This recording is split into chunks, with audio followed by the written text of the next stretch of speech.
Pleased to meet you, my name is Icy Cream. Today's topic is an indie horror game named Menagerie 2 Presentable Liberty. What do we expect from communication occurring in a video game? We expect there to be a visual context, body language, facial expressions that help convey the conversation to the player. We expect there to be two-way communication between two or more characters, be that protagonist and antagonist, or random pedestrian, A and B. What actions do we as players expect from a video game? We expect to be able to interact with the surroundings and talk with NPCs if there are any, or to fight with an enemy.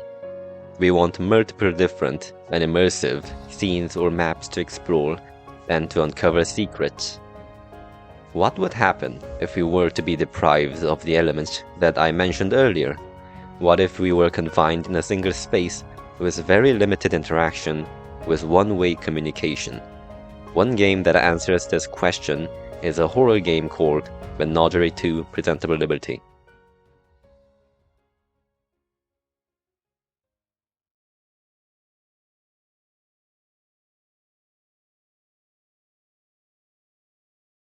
The game starts you off in a cell that has a bed, a tiny window, two ominous-looking wires, and nothing else. You cannot interact with any of these objects, and there is no way to leave the cell. Your only method of communication with the outside world is the letters below the door. The first letter you receive is from your friend Salvador. My dear friend, I hope this letter finds you well. How is prison life going for you? He tells you that he is traveling around the world and sends you a bug friend to keep you company in the cell. Then you receive a letter from Dr. Money. Good day, we are happy to inform you that you have been selected by me, Dr. Money, to join an exclusive program for inmates all over the country. We have noticed that due to the recent outbreak of a terrible virus, the population of our beautiful nation has started dwindling. This is unfortunate, but there is still hope. You. He informs you that 98% of the nation's population is infected with an unknown virus and that only prison inmates like you are the ones free from the virus. He has also assigned you a personal happy buddy to make sure you remain happy under these conditions. After that, you receive a letter from your own happy buddy. Hello, hello, hello, I am your own personal happy buddy. I have a present for you, 5 confetti poppers. Have fun. Along with 5 confetti poppers, he also sends you a Dr. Money portable entertainment machine. A few hours go by. You continue to receive letters, including the one that is sent to Mr. Smiley. Good day, Mr. Smiley. We have noticed that you have not met your happiness quota yet. Remember, you will only get to see your daughters again if you manage to lower the suicide rates in prison. Dr. Money soon sends you another letter, informing you that the last letter was a mistake, and that your happy buddy truly loved you. You feel uneasy after reading this. Who is Mr. Smiley? But there is nothing you can do as you are confined in the cell. Afterwards, your happy buddy sends you a letter filled with happiness as usual. Ha ha ha ha ha ha ha ha ha ha. How are you doing? I'm feeling so great. You're my bestest, friendliest, happy friend in the whole wide world. And with it, another game for your portable machine. As there is nothing else you can do inside the cell, you play it to kill time. This concludes your first day. The second day, you receive a letter from someone named Charlotte. She informs you that you and Charlotte are the only ones left in this village not infected with the virus. She also invites you to her pastry shop, which you cannot go to as you are imprisoned in your cell. Afterwards, Dr. Money tells you that you can always report to your happy buddy if you are not content with him. It has come to our attention that your happy buddy has shown signs of not behaving in an excited and happy manner. If you wish to have your happy buddy replaced, please just send us a letter and we will get rid of him. Your happy buddy gets anxious that you might report him and send you letters. Hello, ha ha ha, hello. I heard that some people are reporting their happy buddies to Dr. Money. Ha ha ha ha ha ha ha ha. I'm sorry I haven't gotten you another game yet. I just don't have the money for it at the moment. I'm so sorry.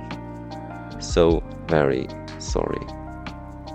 He apologizes again and again for he cannot send you another game. This concludes your second day.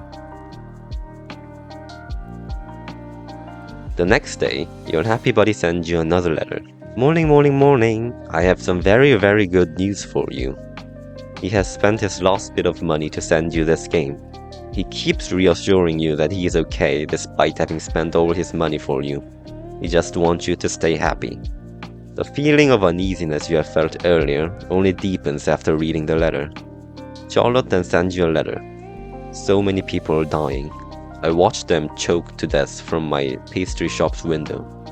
Dr. Money has started selling some kind of antidote, but I don't trust him.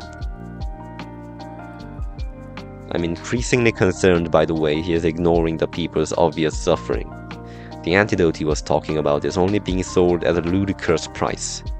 He does not mean well. After reading the letters, you wish you could visit Charlotte's pastry shop and find out more about Dr. Money's intentions, but you cannot, as you are trapped in your cell. Feeling powerless, you go to sleep. This concludes your third day.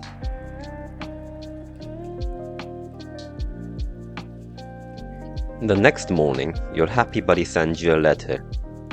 He informs you that he has sold one of his lungs, his house, and his food to buy you another game, just for you. You fear that something must be going horribly wrong, and want to tell your happy buddy that you don't need these stupid games, but there is no way for you to reply. Feeling frustrated, you pick up a letter from your friend Salvador. Do you know what's going on out here? The virus, the organs, the blood. Soon after, Dr. Money sends you another letter. Mistakes were made. I, Dr. Money, want to personally apologize for any inconveniences that might have arisen from the virus of our creation. Did Dr. Money create the virus on purpose? This gets semi-confirmed in Salvador's next letter, as he informs you that there is a huge market for working organs and that Dr. Money has a big supply of them, selling them at a high price. This makes you low as Dr. Money, but as you're confined in your cell, there is not much you can do. Few minutes later, Charlotte plays her gramophone in her basement and you hear it, giving you hope, making you wait for Charlotte's letters.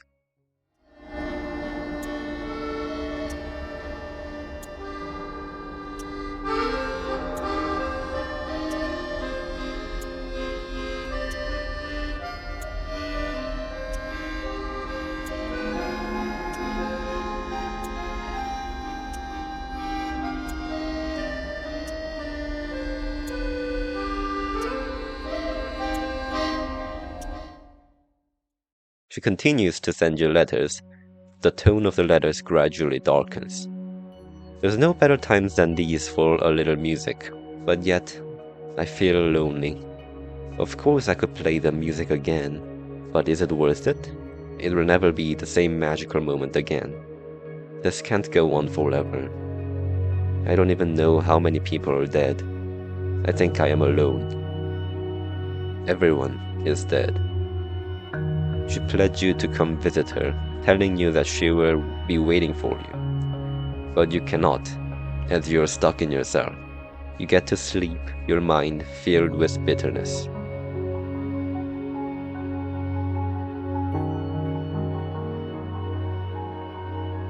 The next and final day, your happy buddy sends you a letter, but it has a different tone than usual.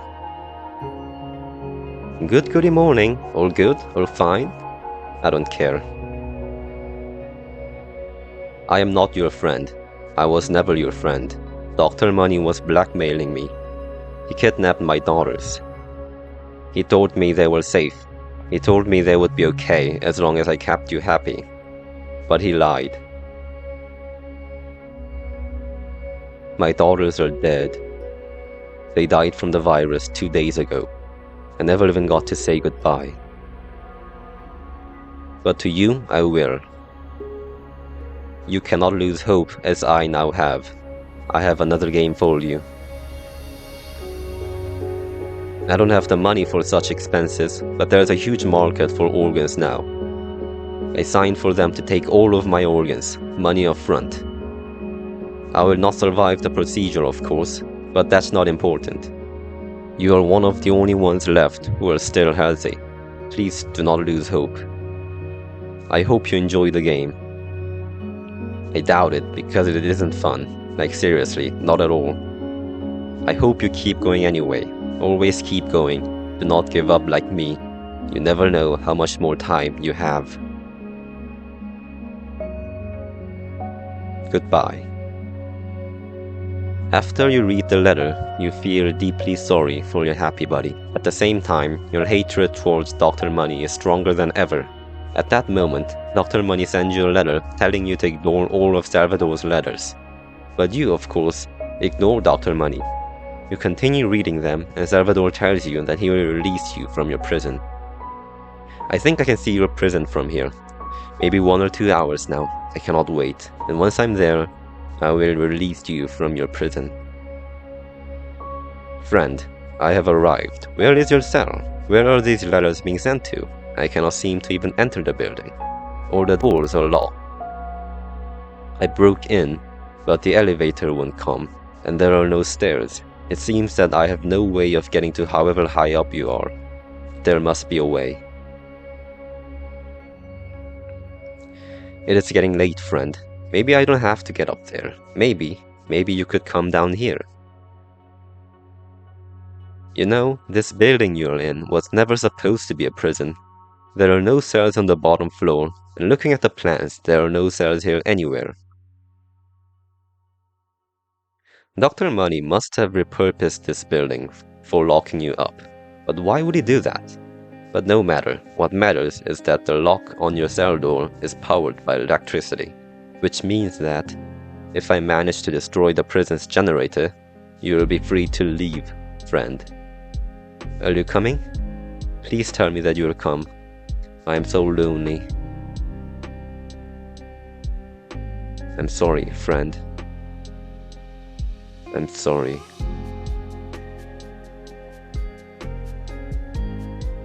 I have found the generator, friend. You'll be free. Come find me at the entrance. I look forward to shaking your hand once more.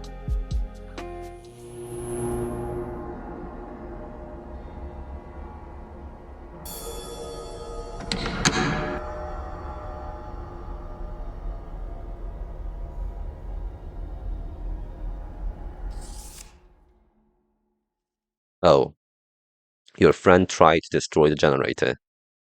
He got electrocuted in the process. Your friend is dead.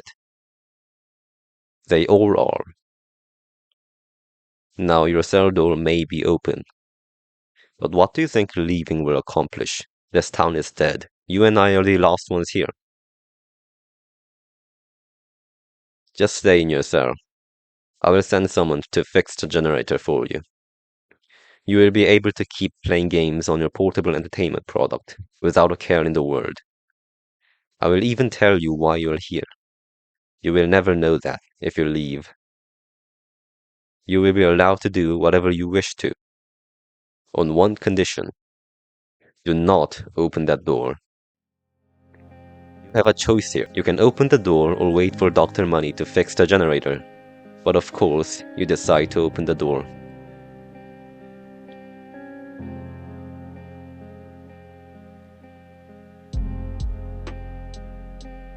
You look for ways to escape this place, for you cannot make Salvador's death meaningless.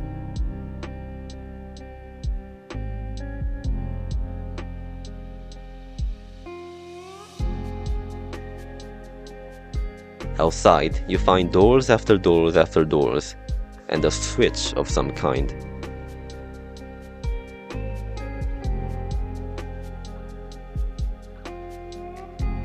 You then remember the wires that were inside your cell.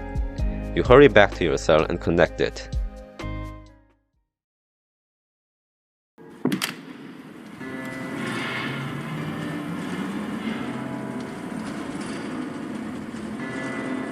Then, it is revealed that you are inside the elevator that Salvador was trying to call this whole time.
You leave the building and find Charlotte's pastry shop nearby.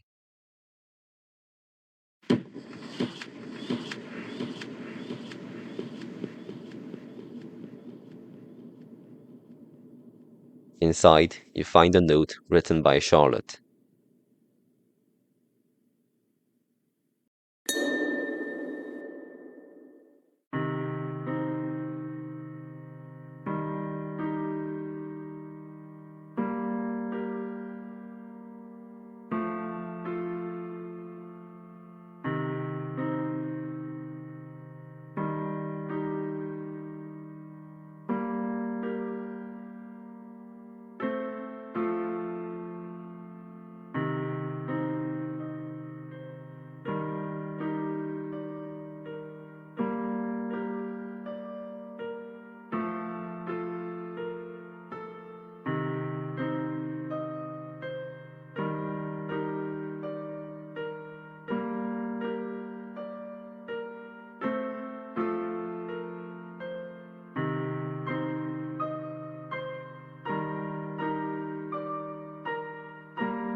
What message is the game Menagerie 2 Presentable Liberty trying to tell us?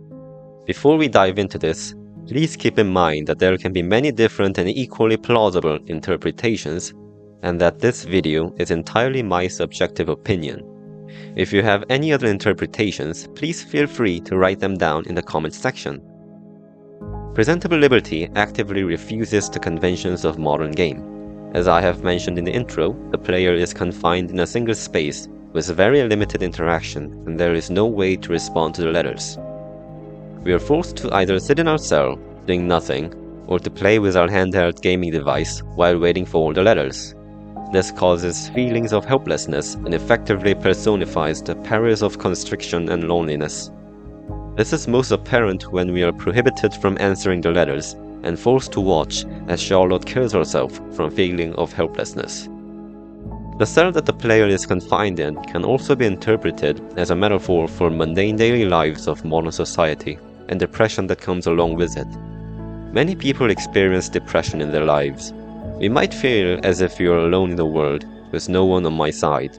We may be repeating the same cycle every day, without realizing how much weight it puts in our mental health. Perhaps the game wants us to try out different things and discover new ways. In doing so, we might stumble upon a turning point in our lives, just like how the cell the protagonist is in is revealed to be an elevator at the end of the game, if you have chosen to leave the cell. Before I end the video, I have one topic I would like to cover. The developer of this game, WordPool, or Robert Brock, has unfortunately committed suicide in 2018. Although we could never know the reason for his choice, there is one thing that we do know, is that his game, Menagerie 2, Presentable Liberty, has helped many people combat their own depression, and that his game has stopped them from committing suicide. Thank you, WordPool, for your game, and I wish you peace from the bottom of my heart. Thank you for watching the video.